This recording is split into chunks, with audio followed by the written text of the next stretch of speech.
Hi, and thank you all for joining us today. My name is Vicki Goodman, and I am a therapeutic area development lead within the Oncology Research and Development Organization at Bristol-Myers Squibb. We as a company are committed to exploring in a collaborative way the issues that face cancer communities around the country.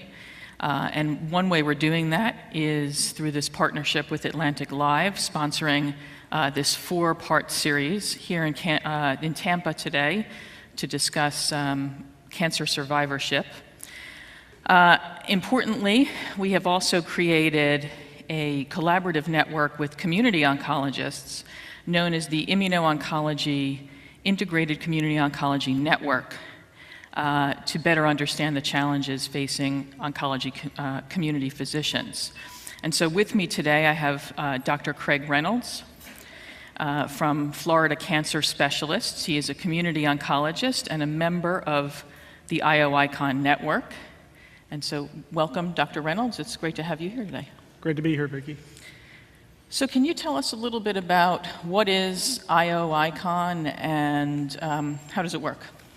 Yeah, so IO-ICON really was founded when we began to understand just the impact immuno-oncology was going to have for patients. And there was an understanding that we needed to get these drugs to patients, which really means getting them into the community. Academic medicine is wonderful, but most cancer patients are cared for in the community. It's more convenient. They want to be cared for close to home by their families where they work. And so IO-ICON was founded to really meet those needs. So part of what IO-ICON does is education about immuno-oncology and access to these new drugs out into the community and out to our patients. And a lot of what we do with immuno-oncology is challenging because the toxicities, although they're relatively infrequent, can be very serious, and there is a learning curve. So again, that education piece is very important, and again, a pivotal part of IO-ICON. Great. Can you tell us perhaps an example of where using that sort of collaborative effort had a beneficial effect on an outcome? Yeah, I always think of a young woman who I first saw in my office about 7 years ago who was diagnosed with lung cancer, tragically, and her son was a junior in high school. And I remember when we were done, she asked me, will I live to see my son graduate high school? It's one of those questions as an oncologist that just tears at your heart because the answer was statistically unlikely at the time. Her son just got married last summer and she was still there. So, really just, I always think of her when I think of how things have changed dramatically. We still have a long way to go, but she's really an example of how this process can really just have a huge impact on a patient's life. Great, thank you. What do you see as being the unique challenges of practicing oncology within the community? Yeah, I think that there are a lot of pressures, as I think you heard about in the early stage. Money is tight everywhere, so there's an emphasis on volume and doing things quickly. So I always say that oncologists want to practice medicine like they're a Mercedes-Benz car dealer, where everything is just so. The pressures are, you have to be a Toyota dealer, and so the art of community oncology is to take care of your patients like they're buying a Mercedes, but do it in a way, where you have the efficiency of a Toyota dealership. And that can be very difficult. And some of the patients who are in the community have other medical issues and some other financial issues that can make it really difficult to treat them sometimes as well. Okay. And we've heard a bit about the challenges of keeping up with all the ongoing research. You're treating patients with multiple different tumors. So how do you keep up in that setting? Yeah, it really is a challenge to maintain contact with the state of the art. Even if you're fascinated with the immuno-oncology, it's almost impossible to keep up with those areas. And we have, as you heard about earlier, targeted drugs that are making incredible progress. So there's a lot going on in oncology, and it is a constant struggle to stay caught up. Okay. So you're both an oncologist in a community practice in Ocala, Florida, and also a member of a nationwide cancer network. So how would you say that your work within the community setting has informed the work that you're doing within the network?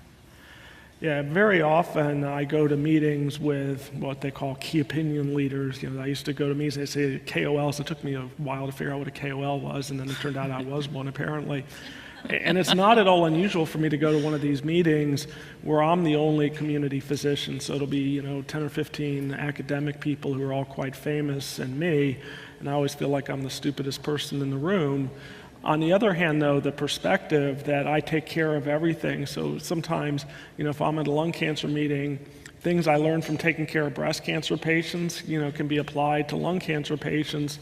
And the people who are, pure academic lung cancer guys just don't have that perspective. So I think, we can't afford not to use everyone's expertise. So we really need to do a better job of understanding how to leverage, some of the special talents of community physicians. And I feel very passionately that, if you're a cancer patient, you're very often better off being taken care of by a really good community physician than you are in an academic center because of that, level of sophisticated care. Like anything else, if you only do one thing, you get to where you're better at it. So I think that perspective is very important, and that's why I think these community networks like IOICON have had a huge impact on clinical research and have helped to accelerate the pace of progress. So you've been very generous with your time today. I hear driving an hour and a half to come to this event, which is very much appreciated. So from your perspective, what is the importance of events like this one in helping to drive that conversation and collaboration forward? Yeah, I think helping the public understand what's available in cancer care. Not too long ago, cancer was a death sentence, and it was almost scandalous. And I still remember when I was a kid, my Aunt Stacy had something wrong with her, and it was always whispered. And of course, as a 6 or 7-year-old boy, my interest perked up because it must be something really, scintillating going on. And it was that she had cancer. Aunt Stacy had cancer, but everyone had to whisper. And she didn't do well because oncology care was terrible in those days. So I think getting the word out there that it's not a hopeless situation. There's lots of cancer survivors. I know there's a lot of you in the room today, which is a wonderful thing. And, I run into patients in the supermarket all the time in a small town, that say, oh, you took care of me 20 years ago. And helping people understand that cancer survivorship is no longer unusual. It's hopefully going to become the norm for a lot of people. And helping the people understand that they're not alone, that there are incredible networks out there and lots of organizations to help them to really, help them feel loved, that they can overcome this terrible disease. Okay, that's great. So with that, I think we're about out of time. So thank you very much for your time again, Dr. Reynolds, and I look forward to the rest of the forum here today. Thank you.